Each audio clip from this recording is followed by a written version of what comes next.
दोस्तों अगर आप भी हैं क्लास 12th में और आपको भी देना है 24 फरवरी को हिंदी का पेपर, तो आज का ये क्लास आपके लिए बेहद ही खास और इम्पॉर्टेंट होने वाला है, क्योंकि आज के इस वीडियो में आपको कुछ ऐसा देखने को मिलेगा जो अब तक आपने नहीं देखा होगा।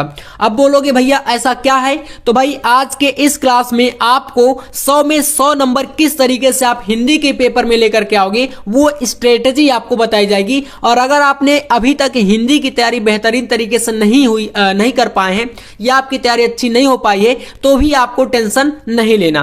मात्र आपको बचे हुए टाइम पर, जितना भी आपके पास 5 से 10 दिन या 15 दिन का टाइम बचा हुआ है, इसी टाइम में आपको मैं हिंदी की बेहतरीन तैयारी कराने वाला हूं। और आज के इस वीडियो को अगर आप पूरा देख लेते हो तो भाई समझ लो कि भाई आपका जो पूरा पेपर है ना, एकदम आपका 95 प्लस ही जाएगा।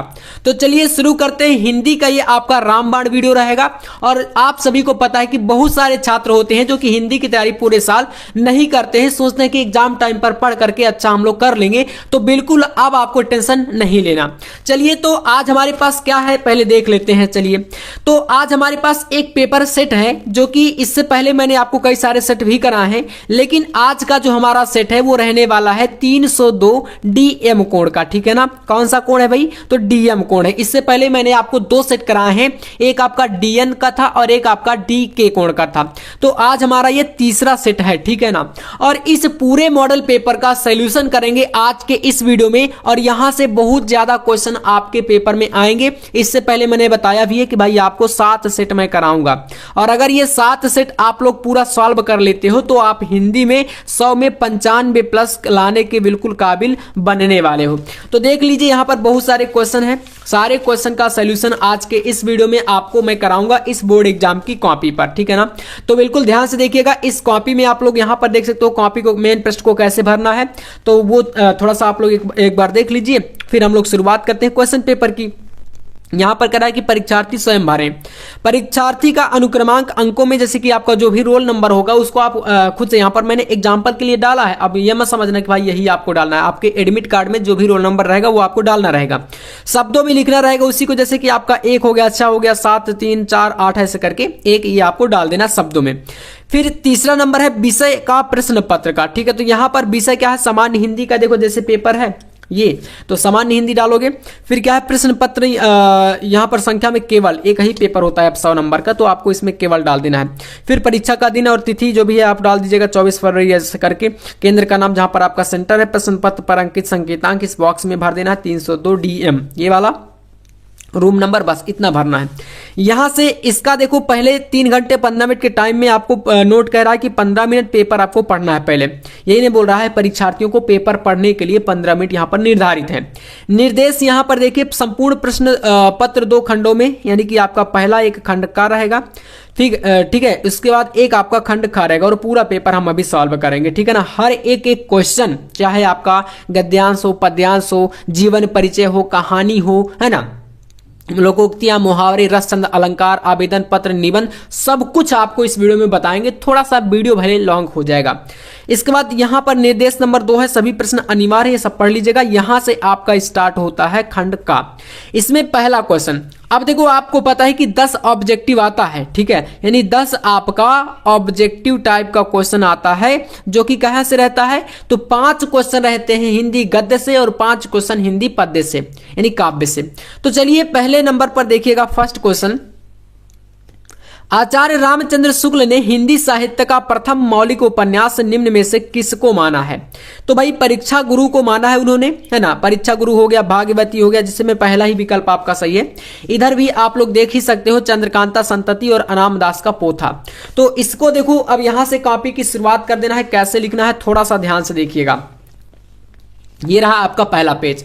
इधर आपको पहले करना क्या है, ज्यादा इसमें कुछ मंत्र पढ़ने की जरूरत नहीं है। बहुत सारे टीचर या बहुत सारे आपने यूट्यूब पर देखा होगा कि भाई बार बार नंबरिंग करना, बार बार बहुत सारी जगह छोड़ छोड़ करके, तो ऐसा आपको ज्यादा कुछ नहीं करना। पहला पेज आपको छोड़ देना, इसके बाद नेक्स्ट पेज पर इस तरीके से आपको आना है। और यहां से आपको देखोगे तो भाई 1 नंबर का क्वेश्चन है, तो यहां पर आपको पूरा पहले डाल देना है प्रश्नोत्तर संख्या 1, ठीक है। उसके बाद आपको उत्तर डालना है, और यहां से का और खा गा घा ऐसा करके आपको नंबरिंग करनी है। तो का नंबर में सेकंड वाला, पहला विकल्प विकल्प सही है। तो का फर्स्ट परीक्षा गुरु ये आपका राइट हो जाएगा। इसके बाद आइए खा नंबर क्वेश्चन, यहाँ पर कह रहा है कि नाटक नहीं है, तो यहाँ पर अपना अपना भाग्य थर्ड वाला ये सही है। तो खा का थर्ड अपना अपना भाग्य। ऐसे ही यहाँ पर देखोगे तो गा नंबर क्वेश्चन स्वामी दयानंद सरस्वती की रचना, तो यहाँ पर आपका तीसरा ऑप्शन यहाँ पर सरस्वती सत्यार्थ प्रकाश आपका राइट है। तो गा का आपका थर्ड ऑप्शन सत्यार्थ प्रकाश। इसके बाद देखो घा नंबर क्वेश्चन देख लीजिए, और सारे क्वेश्चन ना आपके लिए बहुत ज्यादा इंपॉर्टेंट है हिंदी के। समझ लीजिए कि ये सेट अगर आप कर लेते हो, मैंने बताया है कि 7 सेट कराएंगे आपको, और अगर ये 7 सेट कर लोगे तो समझ लेना कि हिंदी की आपकी पूरे साल में जो आपने नहीं पढ़ा वो आप लोग इन 7 सेट में पढ़ लोगे। तो महके आंगन चहके द्वार के रचनाकार कौन है, तो यहां पर आपको पहला वाला ऑप्शन लगाना है, ठीक है ना, कन्हैया लाल मिश्र यानी प्रभाकर जी, ठीक है। तो यहां पर घा का आपका पहला विकल्प। इसी तरीके से अंगा प्रोफेसर जी सुंदर रेड्डी द्वारा लिखित निबंध कौन सा है, तो भाषा और आधुनिकता, जो कि आपको क्लास 12 में पढ़ाया भी जाता है, इसी चैप्टर से ये लिया गया है, ठीक है। इतना हो जाएगा। तो यहां से अंगा नंबर तक के 5 क्वेश्चन आपके हिंदी गद्य के हो गए, ठीक है। इसके बाद यहां पर दूसरा क्वेश्चन देखिए, दूसरे का नंबर भारतेंदु युग से संबंधित नहीं है, तो महावीर प्रसाद द्विवेदी यानी कि चौथा ऑप्शन, ठीक है। तो यहां पर देखिए इस तरीके से बीच में डालना है, पहले प्रश्नोत्तर संख्या 2, फिर इसके बाद उत्तर यहां पर 4 का 2 का और यहां पर का में चौथा वाला ऑप्शन सही है, महावीर प्रसाद द्विवेदी, ये आपने सही कर दिया। इसके बाद देखिए खा नंबर क्वेश्चन, यहां पर है कि राम की शक्ति पूजा के रचनाकार कौन है, तो यहां पर हो जाएंगे तीसरा ऑप्शन सूर्यकांत त्रिपाठी निराला, ठीक है। खा का आपका यहां पर दूसरा वाला विकल्प सही है। इसके बाद देखिए यहां पर ग नंबर क्वेश्चन, धर्म के प्रति अनास्था तथा शोषक वर्ग के प्रति घृणा किस वाद की प्रमुख विशेषता है, यानी किस समय की ये विशेषता रही है, कौन सी, तो धर्म के प्रति अनास्था और शोषक वर्ग के प्रति घृणा, तो ये रही है भाई प्रगतिवाद की विशेषता, कौन सा, प्रगतिवाद। तो गा का आपका हो जाएगा पहला विकल्प प्रगतिवाद। इसके बाद देख लीजिए घा नंबर क्वेश्चन, चिदंबरा के रचनाकार तो भाई सुमित्रानंदन पंत है, आप सभी को पता होगा, ये सही है। अंगा नंबर अभिनव मनुष्य काव्यांश के रचनाकार तो यहाँ पर रामधारी सिंह दिनकर जी हैं, तो यहाँ पर ये सही हो जाएगा। इसके बाद देख लीजिए सारे 10 क्वेश्चन आपके यहां से कंप्लीट, ठीक है। और लिखना कैसे वो भी आपने देख लीजिए, इस प्रकार से पूरा का पूरा यहां पर लिखा गया है। इसके बाद आप लोग यहां से देखो आ जाओगे इधर, ये आपके यहां से अंगा नंबर तक का क्वेश्चन खत्म। अब आपको आना है गद्यांश और पद्यांश वाले क्वेश्चनों में, ठीक है। यहां से प्रश्नों को देखिए, तीसरा नंबर क्वेश्चन, दिए गए गद्यांश पर आधारित निम्नलिखित प्रश्नों के उत्तर दीजिए। अब 2 गद्यांश आपके सामने पेपर में आएंगे, ठीक है ना, कितने आएंगे, 2 गद्यांश। जैसे कि एक यहां पर ये दिया है, निंदा का उद्गम ही हीनता और कमजोरी से होता है, मनुष्य अपनी हीनता से दबता है और वह दूसरों की निंदा करके ऐसा अनुभव करता है कि वे सबसे निकृष्ट हैं और वह उनसे अच्छा है, उसके अहम को इससे तुष्टि होती है। बड़ी लकीर यहां से अंडरलाइन है, ठीक है ना, ये आपका रेखांकित से यहां से स्टार्ट है, बड़ी लकीर को कुछ मिटाकर ऐसे करके, और इधर यहां पर देखोगे तो यहां तक अंडरलाइन है पूरा, ठीक है। इसके 5 क्वेश्चन है, first, second, third, fourth, fifth, 5 question है। फिर इसी में एक अथवा का दिया है, तो यहां पर देख सकते हो, मैंने बहुतों को रूप से पाते देखा, बहुतों को धन और गुणों से भी बहुतों को पाते देखा, पर यहां से फिर अंडरलाइन है, ठीक है ना। तो दूसरा ये दिया है। अब जैसे इसको हम पहचान जाएंगे तो हम इसको करेंगे 15 मिनट, इसीलिए दिया जाता है कि आप पहले ये डिसाइड कर लो कि आप कौन से क्वेश्चन का कौन सा वाला नंबर का क्वेश्चन करना चाहते हो। तो मान लीजिए हमें इसको नहीं करना, हमें पहले वाले को करना है, तो चलिए पहले वाले का यहां से स्टार्टिंग करते हैं। पहले 3 नंबर क्वेश्चन है, तो भाई 3 नंबर क्वेश्चन को आप यहां पर पहले करोगे प्रश्नोत्तर संख्या 3 इस प्रकार से। अब संकेत देना है, संकेत सबसे इंपॉर्टेंट होता है। देखो मैं आपको वही तरीका बता रहा हूं जो टॉपर छात्र करते हैं, बिल्कुल टॉपर वाला तरीका है ये, ठीक है। संकेत में आप जैसे इस वाले को कर रहे हैं, निंदा का उद्गम ही हीनता और कमजोरी से होता है, और लास्ट में इसके कुछ वर्ड है, निंदा को मारता है। तो इस तरीके से संकेत और यहां पर लाइन और डैश पॉइंट करके मारता है, आपको कर देना है इस तरीके से। फिर इसमें पहला प्रश्न है गद्यांश का पाठ और लेखक का नाम, यही होता है आपका, आप सभी जानते हो कि इसमें संदर्भ ही पूछ रहा है, ठीक है। क्या पूछ रहा है भैया, संदर्भ। तो संदर्भ आपको हेडिंग डालना है और इसका लिखना है कहां से लिया गया है, तो इस तरीके से लिखोगे। देखो प्रस्तुत गद्यांश हमारी पाठ्य पुस्तक में संकलित, ठीक है ना, हिंदी के प्रसिद्ध व्यंग्यकार श्री हरिशंकर परसाई द्वारा लिखित निंदा रस से अवतरित है। ये आपको जो पाठ का नाम और लेखक का नाम है इसको काले पेन से जरूर कर देना है, ठीक है, इतना आपको याद रखना है। अब इसके बाद दूसरा क्वेश्चन रेखांकित अंश की व्याख्या पूछ रहा है, देख सकते हो यहाँ पर सेकंड नंबर में। तो जो यहाँ से रेखांकित अंश है, यहाँ से देखो बड़ी लकीर को कुछ मिटाकर छोटी लकीर बड़ी बनती है, ऐसे ही इसके बाद यहाँ पर है ज्यों ज्यों कर्म क्षीण होता जाता है त्यों तो निंदा की प्रवृत्ति बढ़ती जाती है, कठिन कर्म ही ईर्ष्या द्वेष और उनसे उत्पन्न निंदा को मारता है। इसकी व्याख्या करनी, तो इस तरीके से पहले आप क्या करोगे भाई, हेडिंग डाल दोगे, है ना। हेडिंग डालने के बाद आपको यहां से लिखना है लेखक कहता है, इतना आपको हर एक व्याख्या में जोड़ना पड़ेगा भाई। कुछ भी लेखक लिख रहा है तो लेखक ही कह रहा है, तो इसको हम अपना थोड़ा सा दिमाग यूज करके हम लोग बड़ा बनाने के लिए इतना कर सकते हैं। लेखक कहता है कि इंद्र को बड़ा ईर्ष्यालु माना जाता है। अब इसमें ये जरूरी नहीं कि इसमें जो लिखा है वही आप लोग व्याख्या में करो, इसके रिलेटेड जो भी चीजें आपको समझ में आ रही हैं इस पैसेज को पढ़ करके वो आपको पूरा लिख देना। जैसे यहां पर देख लीजिए, मैंने बताया कि लेखक कहता है कि इंद्र को बड़ा ईर्ष्यालु माना जाता है क्योंकि वह निठल्ला रहता है, उसे कुछ नहीं करना पड़ता, उसे खाने के लिए अन्न नहीं उगाना पड़ता, बड़ी रेखाओं को हटाकर छोटी लकीर बनाई जाती है, जैसे जैसे कर्म कमजोर होते जाते हैं वैसे वैसे निंदा ईर्ष्या के गुण बढ़ते जाते हैं, कर्मठ व्यक्ति को श्रेष्ठ करते देख ही भयभीत हो जाता है। इस तरीके से आप इसका पूरा व्याख्या जो है कर सकते हो, यहां से हो जाएगा। ऐसे ही तीसरा एक क्वेश्चन है, लेखक के अनुसार उत्पन्न निंदा को कैसे मारा जा सकता है, ठीक है। तो इसमें देखिए अब तीसरे नंबर क्वेश्चन का यहां से आंसर, तो ये रहा आपका तीसरा नंबर। यहां पर लिखना है कि कठिन कर्म और परिश्रम से ईर्ष्या द्वेष को और उत्पन्न निंदा को मारा जा सकता है, क्योंकि यहां पर आपने जस्ट यही पढ़ा है सारा कुछ, ठीक है ना। यहां पर देखो ना, कठिन कर्म और ईर्ष्या द्वेष से उत्पन्न ईर्ष्या और निंदा को मारा जा सकता है, इसमें आपका वही क्वेश्चन पूछा है। फिर एक तीसरा के बाद चौथा क्वेश्चन है, निकृष्ट और उद्गम शब्दों का अर्थ बताइए। देखो इसमें आपका एक शब्द है निकृष्ट और एक आपका क्या है, उद्गम। उद्गम कहां पर है, देखिए ये रहा। तो इन दोनों का अर्थ बताना है। देखो निकृष्ट का मतलब होता है तुच्छ या असभ्य या नीच व्यक्ति, ठीक है ना। जैसे इसमें क्या कहा है कि मनुष्य अपनी हीनता से दबता है, वह दूसरों की निंदा करके ऐसा अनुभव करता है जैसे वे सबसे निकृष्ट हैं। यानी कि जब काफी सारे लोग ऐसे होते हैं जो दूसरों की निंदा करते हैं और खुद को बड़ा दिखा देते हैं और ऐसा लगता है कि जिसकी वो निंदा कर रहे हैं वो सबसे क्या है, निकृष्ट है, मतलब कि नीच है या बहुत ही असभ्य है, दूसरों को मतलब नीचा दिखाना। तो निकृष्ट का मतलब हो जाता है नीच या यहां पर बुरा बोल सकते हो, है ना, तुच्छ। और उद्गम का आप सभी जानते हो भाई, उद्गम मतलब जन्म लेना, कहीं से उत्पन्न होना, उत्पत्ति जो भी है, इस तरीके से इसका हो जाएगा। इसके बाद एक क्वेश्चन और है पांचवा, और सारे क्वेश्चन आपके रहते हैं 2-2 नंबर के, ठीक है ना। ये सभी 2-2 नंबर के क्वेश्चन है, यानी कि टोटल 5 नंबर का ये पूछा जाता है, 10 नंबर का। उपर्युक्त गद्यांश में लेखक ने किस शैली का प्रयोग किया, तो इसका आंसर आप लिखोगे प्रस्तुत निबंध निंदा रस में लेखक ने निंदा करने वाले व्यक्तियों के स्वभाव व प्रकृति का उल्लेख किया है। प्रस्तुत गद्यांश में व्यंग्य शैली का प्रयोग, क्योंकि हरिशंकर परसाई जी क्या है, एक व्यंग्यकार ही है, ठीक है ना। तो यहां से मेरे दोस्तों आपका पूरा जो है गद्यांश सॉल्व हो जाएगा, जैसा मैंने बताया इस तरीके से आपको करके आना है, ठीक है ना, पूरा। चलिए अब यहां से इसको छोड़ देंगे, आप चाहो तो सॉल्व कर सकते हो, स्क्रीनशॉट कर लीजिए, है ना। चलिए यहां से अब देखिएगा, ये रहा क्वेश्चन नंबर 4, दिए गए पद्यांश। अब यहां पर आप आ चुके हैं पद्यांश में, और 10 नंबर का यह भी बोर्ड एग्जाम में पूछा जाता है आपके, ठीक है ना। निम्नलिखित प्रश्नों के उत्तर दीजिए। यहां पर क्या दिया है, देखो इसको पढ़िए थोड़ा सा, और काफी ज्यादा क्या है, ये इंपॉर्टेंट है। तो यहां पर दिया है, मुझे फूल मत मारो होकर मधु के मीत मदन पटु तुम कटु गरल गारो, मुझे विकलता तुम्हें विफलता ठहरो सर्व परिहारो, नहीं भोगनी यह मैं कोई तुम जो तुम जाल पसारो। और यहां से आपका फिर क्या है, रेखांकित अंश है, देख सकते हो, इसकी व्याख्या पूछेगा।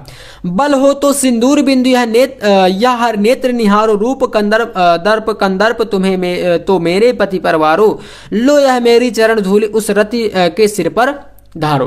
अब ये है कहां से एक्चुअली, तो भाई मैं बता दूं, ये है आपका जो मैथिली सेनगुप्त जी का गीत है, ठीक है ना। तो यहां पर उर्मिला जी के विरह का वर्णन किया गया, कुल मिलाकर के समझना पड़ेगा आपको।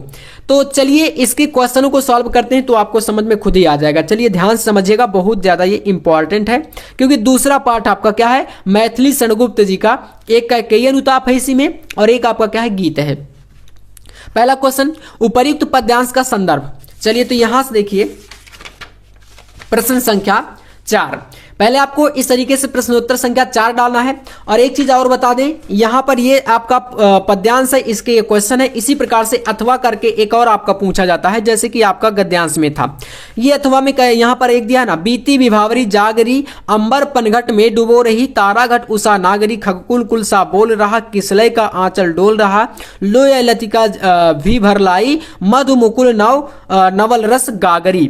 ये आपका दिया है। इसी में आपके ये 1 2 3 4 और ये 5 क्वेश्चन यहां पर भी है। तो हमें जैसे कि इसको करना है तो हम इसको करेंगे, अगर इसको नहीं करना तो इसको छोड़ करके इधर वाला करेंगे। तो चलिए इसमें देखिए, इसको देखिए, यहां पर इसको करना है जैसे, तो आप डालोगे प्रश्नोत्तर संख्या 4 एंड इसके बाद प्यारे दोस्तों आपको संकेत, वही जो पहले मैंने बताया, संकेत मतलब आप कौन सा कर रहे हैं वो बताना है। तो इसको कर रहे हैं तो मुझे फूल मत मारो, ये हो गया। और फिर डैश पॉइंट करके यहां पर लास्ट के कुछ वर्ड जैसे कि सिर पर धारो, ऐसा कर देंगे तो ये क्लियर हो जाता है कि आपने हाँ इसको किया है। क्योंकि एग्जामिनर के सामने चीजें क्लियर करने का बहुत ज्यादा जो है इफेक्ट पड़ता है आपकी कॉपी पर, इतना याद रखिएगा।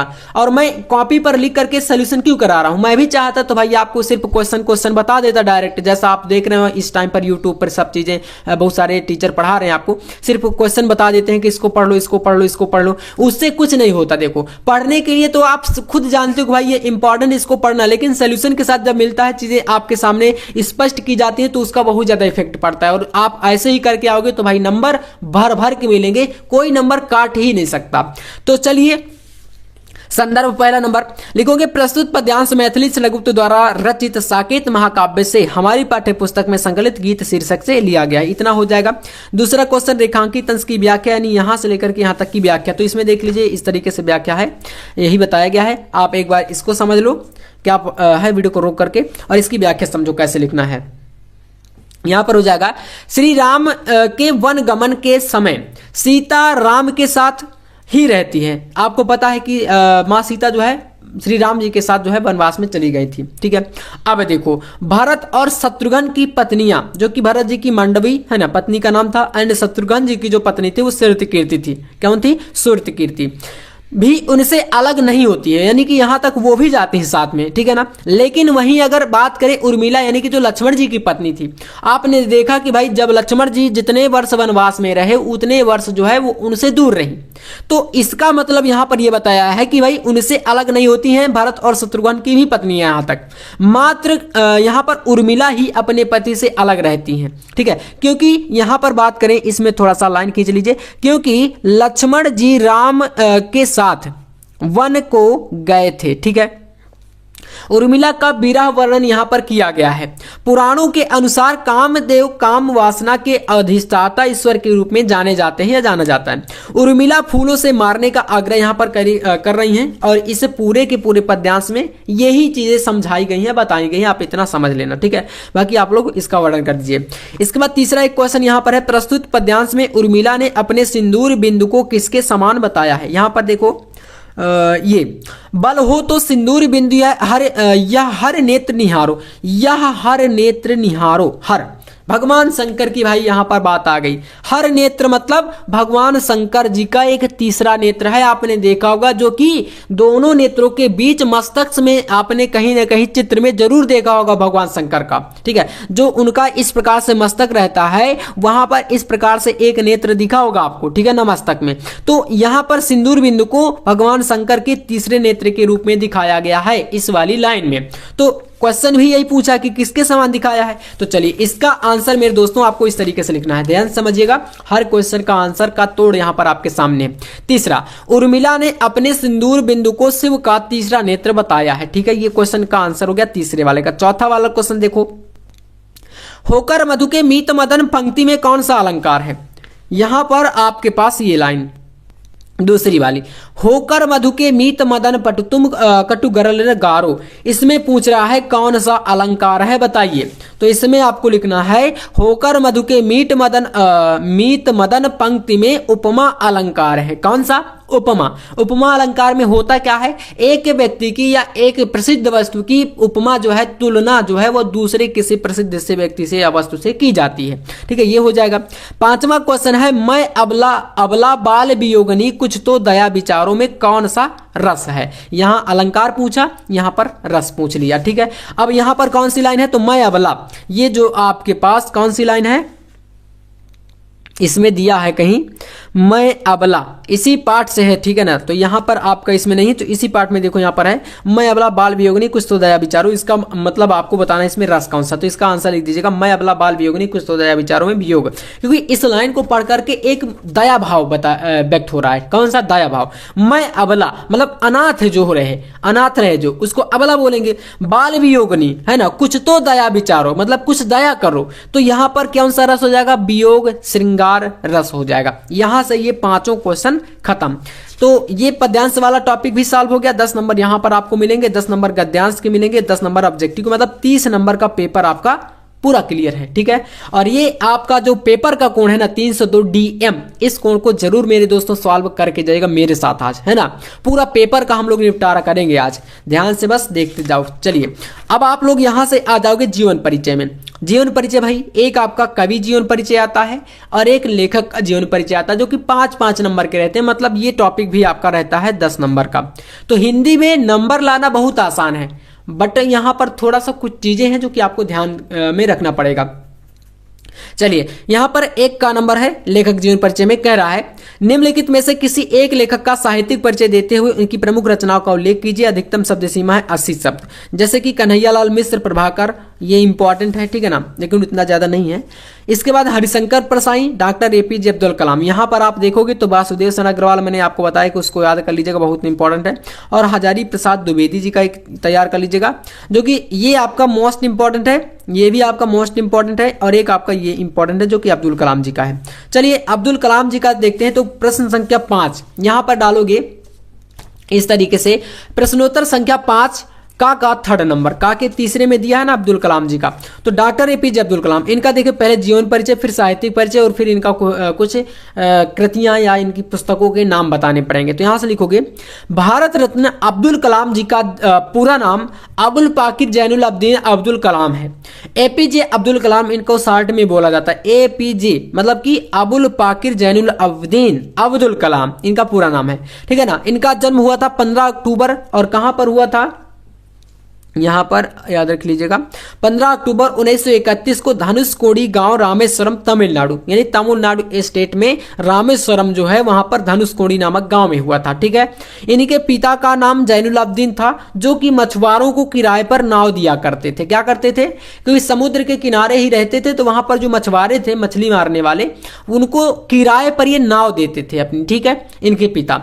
अब इसके बाद यहां पर इनका जीवन परिचय इतना हो जाएगा। शिक्षा भी आप चाहो तो कुछ बता सकते हो। यहां से देखिए इस तरीके से, कलाम जी की प्रारंभिक शिक्षा रामेश्वरम में ही पंचायत प्राथमिक विद्यालय में हुई। इसके पश्चात इन्होंने मद्रास इंस्टीट्यूट ऑफ टेक्नोलॉजी से अंतरिक्ष विज्ञान में स्नातक की उपाधि प्राप्त की। आप सभी को अच्छे से पता है कि अब्दुल कलाम जी कितना ज्यादा पढ़े लिखे थे, वैज्ञानिक थे, राष्ट्रपति थे, कितनी ज्यादा उपलब्धियां उन्होंने करी थी, कितनी ज्यादा उन्होंने जो है पुरस्कार जीते थे, बहुत सारी चीजें थी, है ना। मतलब एक वैज्ञानिक और इतना ज्यादा दिमागदार और बुद्धिमान व्यक्ति थे कि भाई कहा नहीं जा सकता, एक मतलब बहुत ही अतुलनीय थे, ऐसे व्यक्ति थे, है ना। तो इतना तो आप परिचय बता दोगे, बाकी और जितना चाहो आप अपने से लिख सकते हो टाइम के अकॉर्डिंग, बहुत सारी चीजें हैं इनके ऊपर, ठीक है ना। साहित्यिक सेवाएं इनकी क्या थी देख लीजिए। 80 शब्दों में लिखना है तो भाई थोड़ा सा हमें शॉर्ट में लिखना पड़ेगा ना, क्योंकि टाइम काफी ध्यान देना है। तो देखिए साहित्यिक परिचय या सेवाओं में बात कर लेते हैं। कलाम जी ने अपनी रचनाओं के द्वारा विद्यार्थियों व युवाओं को जीवन में आगे बढ़ने के लिए प्रेरित किया। इन्होंने अपने विचारों को विभिन्न पुस्तकों में समाहित किया है। इसके अलावा इनकी कुछ पुस्तकें हैं, जैसे कि vision for the new million, है ना, मिलेनियम। इसके अलावा माई जर्नी हो गया, इग्नाइटेड माइंड्स हो गया, विंग्स ऑफ फायर हो गया। इस प्रकार से इनकी कुछ ये पुस्तकें हैं, ठीक है ना। तो ये इनका जो है आपको बता देना इस प्रकार से जीवन परिचय। फिर ख नंबर में आपका आ जाता है भाई कवि जीवन परिचय, किसी एक कवि का जीवन परिचय। साहित्यिक परिचय देना है वैसे, है ना, साहित्यिक परिचय 12th का आपका साहित्यिक परिचय पूछता है, 10th में आपसे जीवन परिचय पूछता था, थोड़ा सा डिफरेंस रहता है। दिया क्या है? जयशंकर प्रसाद, पहले आपको बता दिया है, बहुत ज्यादा ये इंपॉर्टेंट है और करा भी चुका हूं, ठीक है, जो पुराने छात्र हैं उनको पता भी होगा। दूसरा Sumitra Nandan Pant, most important, very very most important. तीसरा है अज्ञे जी का। तो आज हम लोग पंत जी का देखेंगे, ठीक है ना। जयशंकर प्रसाद जी का कर चुके हैं, वासुदेव शरण अग्रवाल जी का कर चुके हैं, मैथिली शरण गुप्त जी का भी मैं आपको करा चुका हूं। तो यहां से 3 जीवन परिचय हो चुके हैं, आज ये चौथा है, इसको चलिए करते हैं। तो यहां पर आप करोगे क्या भाई, इस तरीके से देखो, ऐसे लिखना है आपको। प्रश्नोत्तर संख्या 5 खा का सेकंड सुमित्रा नंदन पंत। सूक्ष्म परिचय आपको पहले देना है क्लास 12th में भाई, इतना जरूर लिखना है। जैसे कि इनका जन्म हो गया, जन्म स्थान, पिता का नाम, बचपन का नाम, मृत्यु, इतना आप बता सकते हो। शिक्षा भी चाहो तो बता सकते हो। तो इस तरीके से सन 1900 ईस्वी में जन्म हुआ था, कौसानी नामक ग्राम में अल्मोड़ा के निकट इनका जन्म हुआ था ना, स्थान हो गया। पिता का नाम पंडित गंगादत्त पंत था, बचपन का नाम इनका गोसाई दत्त और मृत्यु सन 1977 ईस्वी में। अब आ जाइए साहित्यिक परिचय देख लीजिए यहां से। तो साहित्यिक परिचय कुछ इस तरीके से लिखना है। कवि सुमित्रा नंदन पंत, इनको प्रकृति का सुकुमार कवि भी बोला जाता है, ठीक है ना। इनकी जितनी भी ज्यादातर रचनाएं हैं वो प्रकृति से संबंधित हैं, ठीक है। तो कवि सुमित्रा नंदन पंत जी 7 वर्ष की अल्प आयु से ही काव्य रचना या कविताओं की रचना करने लगे थे। इन्होंने रूपाभा पत्रिका का संपादन किया। पंत जी का कला और बूढ़ा चांद संपादन पर क्या मिला था इनको? साहित्य अकादमी पुरस्कार तथा चिदम्बरा पर ज्ञानपीठ पुरस्कार भी इनको प्राप्त हुआ था। इसके बाद मेरे दोस्तों आपको इनकी कुछ कृतियों के बारे में बताना है, जैसे कि भारत सरकार ने इन्हें पद्म भूषण से भी सम्मानित किया। कृतियों की बात कर ले, वीणा, ग्रंथि, पल्लव, गुंजन, लोकायतन, इस प्रकार से इनकी कुछ प्रमुख कृतियां हैं, ठीक है। तो ये आपको इस तरीके से लिखना है। इसके बाद आप आ जाओगे क्वेश्चन 6 में, बहादुर अथवा लाठी कहानी। बहादुर कहानी बहुत ज्यादा महत्वपूर्ण है, जितना कहे उससे भी ज्यादा, लेकिन ये कहानी मैं पहले भी करा चुका हूं। बहादुर जो एक छोटा बालक था अमरकांत जी के द्वारा लिखी गई है। इसके अलावा पंचलाइट कहानी भी आपको मैंने कराया है, वो भी बहुत ज्यादा इंपॉर्टेंट है पंचलाइट कहानी, ठीक है। तो ये बहादुर और पंचलाइट, एक कहानी आपको करना है लाठी कहानी। तो जो कि आज के इस वीडियो में हम लोग उद्देश्य को कह रहा है लिखने के लिए, उद्देश्य 80 शब्दों में। तो चलिए इसको कर लेते हैं, ठीक है ना। क्वेश्चन नंबर 6 इस तरीके से प्रश्नोत्तर संख्या 6 डालना है और यहां पर लिखना है उत्तर और लाठी कहानी का उद्देश्य। एक पेज में समाप्त कर देंगे, देखिएगा। तो लिखना है आपको, लाठी सुप्रसिद्ध महिला कथाकार शिवानी किसके द्वारा लिखी गई है? तो शिवानी जी के द्वारा ये लिखी गई है आपकी कहानी लाठी, है ना। तो शिवानी की एक घटना प्रधान कहानी है। इसमें लेखिका ने समाज की असंवेदनशीलता को अत्यंत सहज रूप से चित्रित किया है। मध्यम वर्गीय समाज में पति के बिना अकेली रहने वाली पत्नी के जीवन की त्रासदी को दिखाना ही इस कहानी का प्रमुख उद्देश्य है। इतना आपको बता देना है, ये उद्देश्य के तौर पर, है ना। उद्देश्य ही तो पूछा है। इसके बाद लिखना है, लेखिका ने इस यथार्थ का परत दर परत उद्घाटन किया है कि वर्तमान समाज में भी महिलाएं भी आपस में शोषण में लगी हुई हैं। यानी कि आपका इस लाइन का मतलब ये हो गया कि एक महिला दूसरी महिला का क्या कर रही है? तो शोषण कर रही है ना। जैसे कि यहां पर बताया गया है कि इसका प्रत्यक्ष प्रमाण पति की अनुपस्थिति में बानों की सास एवं ननदें हैं। यानी कि देखो महिलाएं हैं, सास हो गई, ननद हो गई और मतलब उसकी बहू हो गई, तो सभी क्या है? महिलाएं हैं, लेकिन एक दूसरे को ये शोषण कर रही है। यानी कि सास बहू का, ननद अपनी भाभी का, यही यहां पर बताया गया है, ठीक है ना। इस तरीके से जो अपने व्यंग वाणी से बानों के हृदय को बेधने में कोई कसर नहीं छोड़ती है। बहू के साथ जानवरों जैसे क्रूर व्यवहार मानवीय दृष्टिकोण से नितांत अनुचित है। इस रूढ़िगत मानसिकता को बदलना कहानी का प्रमुख उद्देश्य है। ये आपका इसका क्या हो जाएगा? लाठी कहानी का उद्देश्य। और किसके द्वारा लिखी गई है? तो इतना आपको याद रखना है, शिवानी के द्वारा, ठीक है ना। चलिए इतना आपको इस कहानी में लिखना है। तो उम्मीद है मुझे कि भाई आप लोग अच्छे तरीके से समझ गए होंगे। बहादुर कहानी, लाठी कहानी, पंचलाइट कहानी, और ये 3 कहानी के अलावा आपका बोर्ड पेपर में कहीं से भी नहीं आएगा। सिर्फ इतना कर लेना है। और लिखना कैसे वो तो मैंने बता ही दिया ना यार। तो 5 नंबर का रहता है, 5 नंबर एकदम पक्के आपके।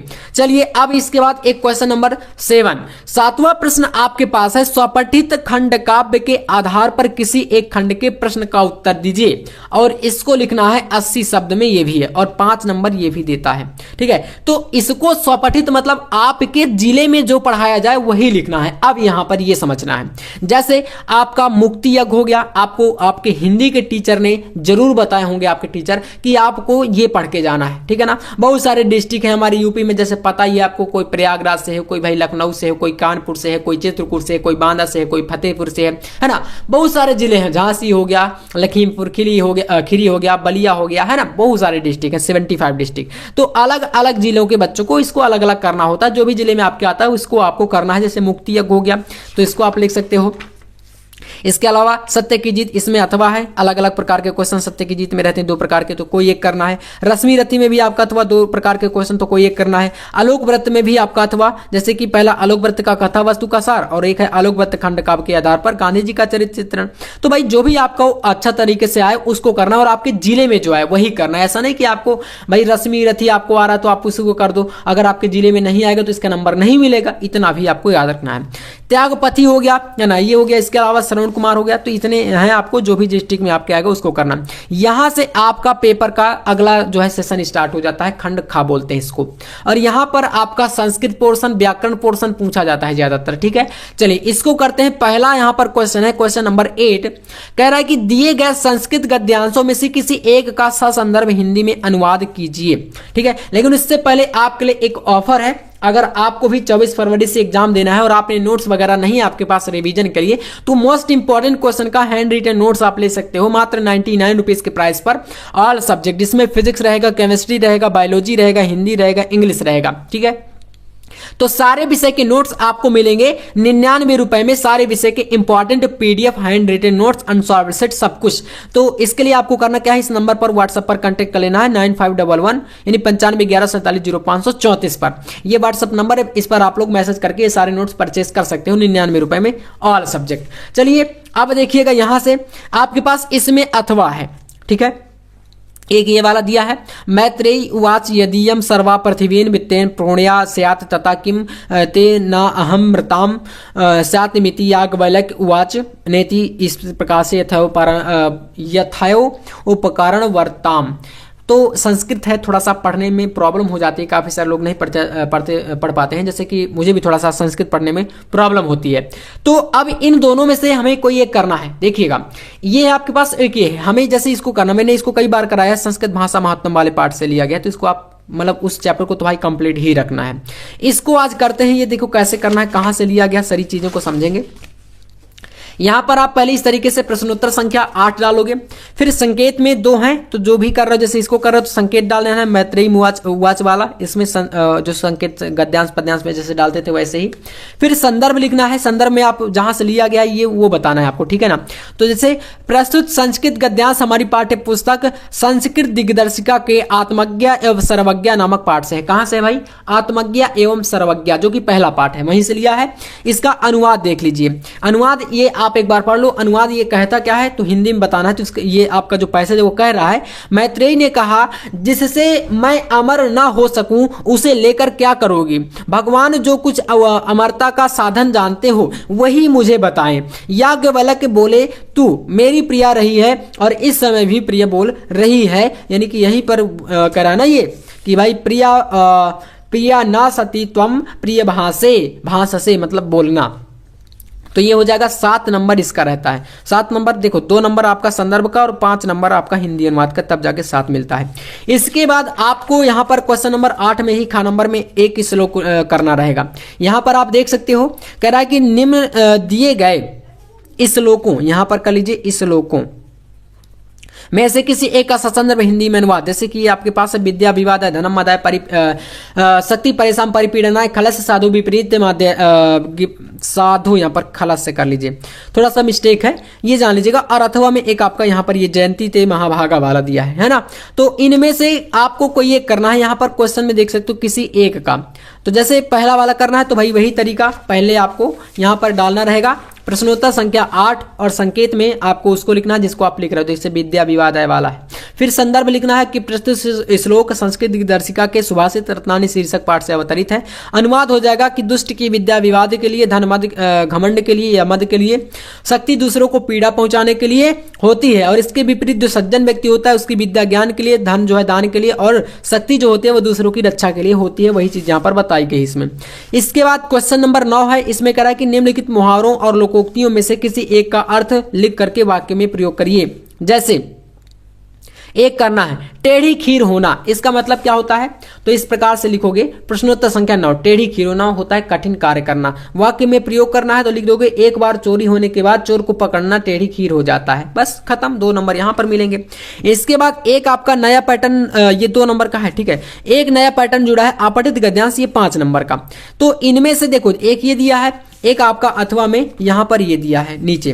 तो 3 क्वेश्चन पहले से पूछेगा, दूसरा वाला अगर करोगे तो इसमें भी वही 3 क्वेश्चन रहते हैं। तो 3 क्वेश्चन यहां पर 5 नंबर के कैसे रहेंगे? तो 2 क्वेश्चन 2 नंबर के रहते हैं, 1 क्वेश्चन 1 नंबर का। तो ये 10वां क्वेश्चन जो है टोटल 5 नंबर का पूछता है। जैसे इसको करना है हमें, वैज्ञानिकों का मानना है कि पृथ्वी पर सर्वप्रथम अस्तित्व में आने वाले एक कोशिकीय जीव अमीबा एवं पैरामीशियम के जन्म के पीछे मीथेन ही कारक रही है। प्राप्त जानकारी के अनुसार मंगल की सतह पर स्थित चट्टानों में लौह तत्व की प्रधानता है, फलस्वरूप हवा में उपस्थिति में वहां जंग लगने की प्रक्रिया स्वाभाविक रूप से चलती रहती है। इसी कारण इस ग्रह में मिट्टी लाल होती है। इस प्रकार से चलिए इसको करते हैं।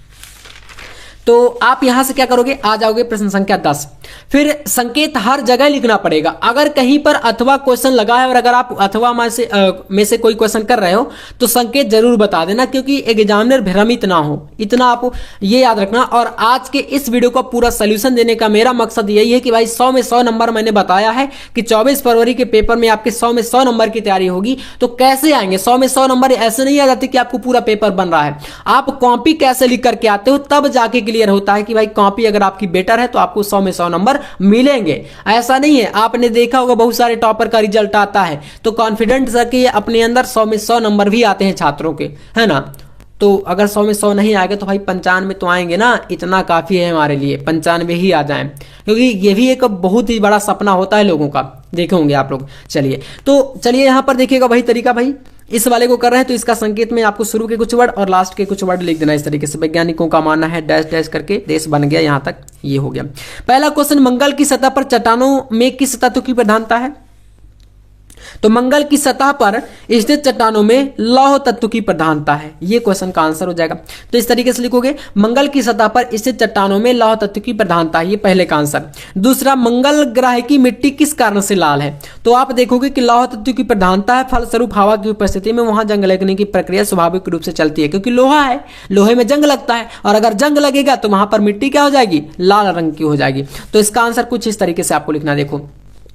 सेकंड नंबर, मंगल की सतह पर इस चट्टानों में लौह तत्व की प्रधानता है, फलस्वरूप हवा की उपस्थिति में, उसके बाद अगर लोहा है तो भाई हवा उसको जंग लगाएगा, तो की उपस्थिति में वहां जंग लगने की प्रक्रिया स्वाभाविक रूप से चलती रहती है और इसी कारण मिट्टी लाल होती है।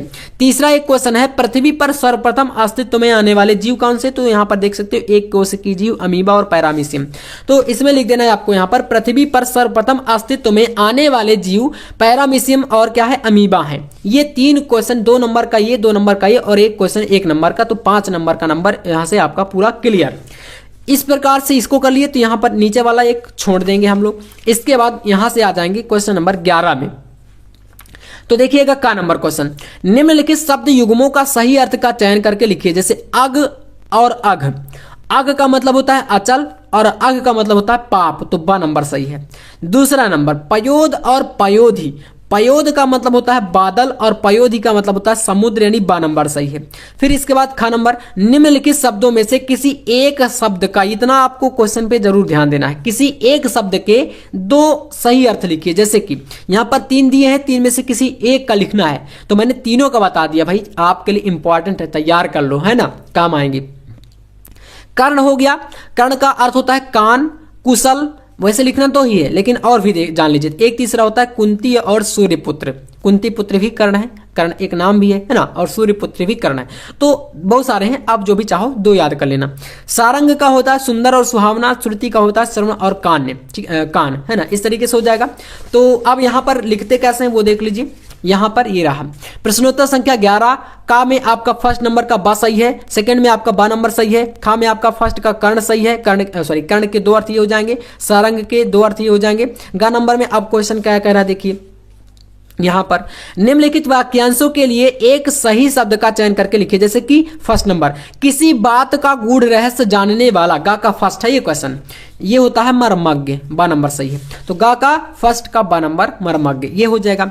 इसके बाद सेकंड, जिसे समझना कठिन हो तो क्या बोलते हैं? दुर्बोध, है ना, समझना, दुर्बोध है ना, ये हो जाएगा। चलिए, तो यहां से इसको हम लोग दुर्बोध कर देंगे। इसके बाद यहां पर क्वेश्चन घ है, निम्नलिखित में से किन्हीं दो वाक्यों को शुद्ध करके, इनमें से 1 2 3 4 दिए हैं, सही करके कोई दो लिखना है। जैसे सब लोग अपना काम करो, तो 2 नंबर को इसको सही करके आप लिख सकते हो, सभी लोग अपना काम करिए, है ना, ये हो जाएगा। सभी, सबको सभी कर दोगे।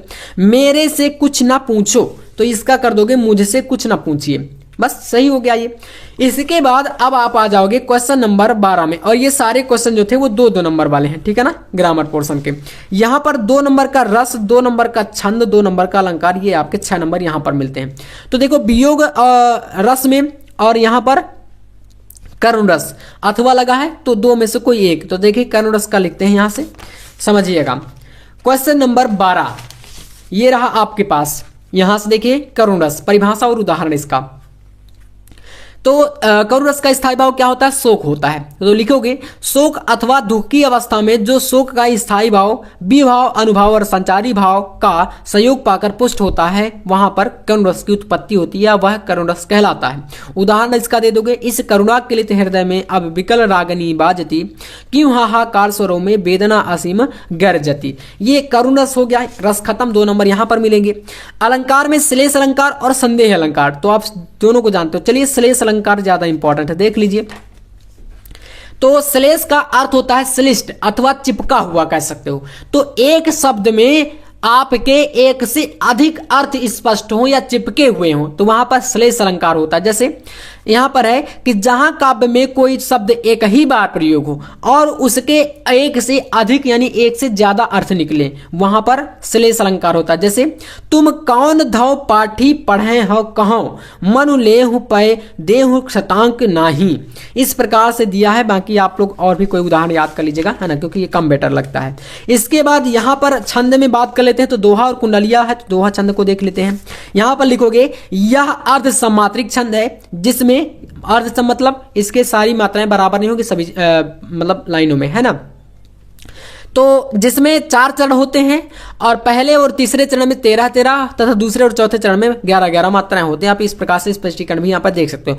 भरतई होई न राज मधु, विधि हरि हर पद पाई, कबहु की कांजी सी करनी, क्षीर सिंधु बिनु साई। इस प्रकार से ये पूरा का पूरा आपके पास दिया गया है, और इसमें लघु और गुरु लगाया गया। जो यश की तरह बना इसको गुरु बोलते हैं, 2 गिना जाता है, और एक जो बने इनको लघु बोलते हैं, इनको 1 गिनते हैं हम लोग, ठीक है। ये आपका 6 नंबर यहां पर मिलेगा। इसके बाद 13 नंबर क्वेश्चन है, परीक्षा के समय बिजली कटौती ना हो, यानी बिजली कटौती से रिलेटेड आपको जो है एक पत्र लिखना है जिला अधिकारी को या किसी विद्युत विभाग के अधिकारी को। जो भी क्वेश्चन आएगा मैं इसका फॉर्मेट आपको समझा देता हूं, आप लोग आराम से इसको लिख पाओगे। देखो, ये रहा प्रश्नोत्तर संख्या 13, बिजली कटौती ना करने के लिए, ठीक है ना, आपने बता दिया। अब क्योंकि इसमें हम ये क्यों लिखे हैं, क्योंकि यहां पर एक ये है और एक अथवा में और रहता है आपके पास, ये रहा। अथवा में क्या दिया है, भारतीय स्टेट बैंक के शाखा प्रबंधक को उच्च शिक्षा ग्रहण करने हेतु ऋण प्राप्ति के लिए आवेदन पत्र। तो ये ऋण प्राप्ति वाला है। इसमें देखो बिजली के लिए ऋण प्राप्ति वाला तो मैं पहले बता चुका हूं आपको। तो लिखोगे सेवा में मुख्य अभियंता महोदय या जिला अधिकारी को हो तो आप जिला अधिकारी महोदय कर सकते हो, ठीक है। जो भी अधिकारी को बोलेगा, जिस विभाग के लिए बोलेगा, वही आपको यहाँ पर लिखना है। उत्तर प्रदेश विद्युत विभाग प्रयागराज, चित्रकूट, लखनऊ, कानपुर, जो भी है डिस्ट्रिक्ट डाल सकते हो, कोई दिक्कत नहीं। फिर विषय यहाँ पर देना हर एक आवेदन पत्र का सबसे इंपॉर्टेंट पार्ट होता है। अगर आप विषय नहीं लिखोगे ना तो नंबर नहीं मिलेंगे। विषय में हो जाएगा कौन सा विषय है आज के इस पत्र का, तो बिजली कटौती से रिलेटेड है, ठीक है, ये हो जाएगा। महोदय, सविनय निवेदन है कि हमारे गांव में पिछले कई दिनों से बिजली की भारी मात्रा में कटौती की जा रही है। और या तो आप अगर एग्जाम आपके चल रहे हैं और पढ़ाई से रिलेटेड प्रॉब्लम है तो फिर आप लोग यहाँ पर वो प्रॉब्लम बता देना अपने हिसाब से। भाई प्रॉब्लम जो भी रहेगी उसको वही बस फॉर्मेट ये रखना है, फॉर्मेट सही होना चाहिए। बाकी यहाँ पर कुछ भी चीज बीच में आप लोग अपना जो है विवरण दे सकते हो। तो इस प्रकार से हो जाएगा। भारी मात्रा में कटौती की जा रही है जिससे समस्त ग्राम वासियों को काफी परेशानियों का सामना करना पड़ रहा है। अतः आपसे जल्द निवेदन है कि इस समस्या का जल्द से जल्द समाधान करने का प्रयास करें। प्रार्थी, दिनांक, धन्यवाद, जो भी है आप लोग लिख सकते हो, ठीक है। ये क्वेश्चन यहां से खत्म 13 नंबर। अब यहां पर 6 नंबर का था ये, ठीक है ना। 14 नंबर क्वेश्चन है, निम्नलिखित प्रश्नों में से किसी एक विषय पर अपनी भाषा शैली में निबंध 9 नंबर का ये टॉपिक रहता है। 4 टॉपिक हैं, ठीक है, जैसे अंतरिक्ष में भारत के बढ़ते कदम, प्रजातंत्र में विपक्ष की भूमिका। इसके अलावा तीसरा, भारत के आर्थिक विकास में गैर परंपरागत ऊर्जा के स्रोतों का योगदान। चौथा है हमारी सामाजिक प्रमुख समस्याएं और उनका समाधान। तो अंतरिक्ष वाला बहुत ज्यादा महत्वपूर्ण है। ठीक है, चलिए इसको देख लीजिएगा। इस तरीके से लिखोगे, थोड़ा सा मैं आपको हिंट्स दे देता हूं, बाकी आप लोग इससे रिलेटेड टॉपिक जो है बहुत अच्छे तरीके से लिख पाओगे। प्रश्नोत्तर संख्या 14, अंतरिक्ष में भारत के बढ़ते कदम, इसकी रूपरेखा कैसे तैयार करनी है वो सबसे इंपॉर्टेंट है। देखो इसमें वो बताना पहले जो चीजें थोड़ा सा आपको मतलब भारत को गौरवान्वित महसूस कराएं। जैसे अंतरिक्ष में भारत की उपलब्धियां न केवल देश की वैज्ञानिक और तकनीकी क्षमता का प्रतीक हैं, बल्कि यह भारत की आत्मनिर्भरता और वैश्विक स्तर पर प्रतिस्पर्धा करने की शक्ति का भी प्रमाण है। इसरो के नेतृत्व में, इसरो आप सभी जानते हो है ना, Indian space research of organisation, जो कि इसरो एक संस्था है जहां से मतलब पूरा का पूरा जो भी मिसाइल वगैरह जो भी लॉन्च करना है सारी चीजें वहीं से होती है। जैसे चंद्रयान 1, चंद्रयान 2, चंद्रयान 3 आपने देखा, मंगलयान, कुछ भी लॉन्चिंग है ना वहीं से सारा कुछ होता है। तो ये एक जो है बहुत बड़ी संस्था है। ठीक है, और इसको किसने स्थापित किया था? तो डॉक्टर किसके मतलब नेतृत्व में सबसे पहले इसको स्थापित किया था? तो विक्रम साराभाई जी है ना, एक वैज्ञानिक है हमारे भारत के थे। तो इस प्रकार से आप लिख दोगे। और प्रक्षेपण क्षेत्र में वैश्विक मानकों को चुनौती दी है और अपनी प्रतिष्ठा बनाई है। डॉक्टर विक्रम साराभाई को भारत के अंतरिक्ष कार्यक्रमों का जनक माना जाता है।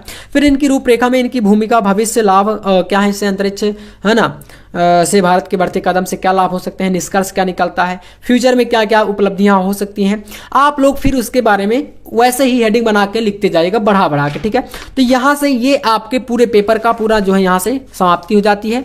और इस प्रकार से आज का ये पेपर था। अब आप लोग कमेंट करना कि अगर ऐसा पेपर आपके 24 फरवरी को आपको देखने को मिल गया तो भाई आप कितना स्कोर करोगे, मुझे कमेंट में जरूर बताना। बाकी आपको इससे ही पूरा का पूरा सोल्यूशन में लाता रहूंगा। ये 3 सेट हमने कर लिए, तीसरा सेट था, अभी 7 सेट करने, मतलब 4 सेट और बचे हैं जिनका वीडियो जल्दी इसी चैनल पर आएगा। तो सब्सक्राइब आप लोग जरूर करके रखिएगा, ठीक है ना। चलिए मिलते हैं नेक्स्ट वीडियो में नेक्स्ट टॉपिक के साथ मेरे दोस्तों, तब तक के लिए जय हिंद, वंदे मातरम।